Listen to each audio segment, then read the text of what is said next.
மேட்டூர் அணையிலிருந்து காவிரி படுகை பாசனத்திற்காக தண்ணீர் திறக்கப்படாத நிலையில் ஆழ்துளை கிணற்றில் வரும் நீரும் உவராக மாறிவிட்டதால் குறுவை நெற்பயிர்கள் பாதிக்கப்பட்டுள்ளன.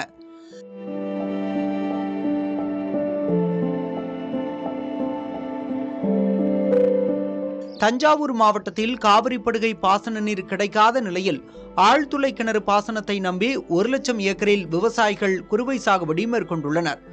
குறிப்பாக தஞ்சாவூர் அருகே வெள்ளாம்பெரம்பூர், தென்பெரம்பூர், அல்லூர் அள்ளிசிக்குடி, பனவெள்ளி, விட்டலபுரம் உள்ளிட்ட பகுதிகளைச் சேர்ந்த விவசாயிகள் தங்கள் விளைநிலங்களில் ஆழ்துளை கிணற்று நீரை நம்பி நெல் பயிரிட்டனர். குறுவை பயிரிட்டு 1 மாதமான நிலையில் ஆழ்துளை கிணற்றிலிருந்து இறைக்கப்பட்ட நீரை வயலில் பாய்ச்சிய போது உப்பு மிதந்ததால் விவசாயிகள் அதிர்ச்சி அடைந்தனர்.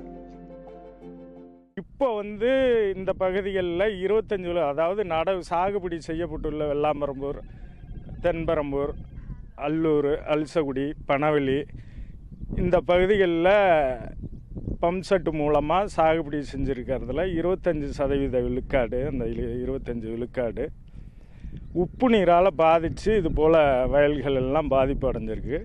இது 10 வருஷத்துக்கு முன்னாடியே இது போல் பாதிப்பு இருந்தது. இப்போ ஆரம்ப அறிகுறி 25 விழுக்காடு தெரியுது.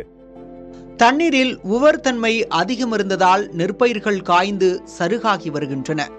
45 நாட்களுக்கு உட்பட்ட குறுவை பயிர்கள் பாதிக்கப்பட்டுள்ளதால் விவசாயிகள் மிகுந்த வேதனைக்கு ஆளாகியிருக்கின்றனர். வெண்ணாற்று படுகை அருகே இருக்கும் 25% பரப்பிலான குறுவை பயிர்கள் பாதிக்கப்பட்டுள்ளன. இனி பருவமழை போதுமான அளவுக்கு பெய்யாவிட்டால் பாதிப்பு மேலும் அதிகரிக்கும் என விவசாயிகள் கவலை தெரிவித்துள்ளனர்.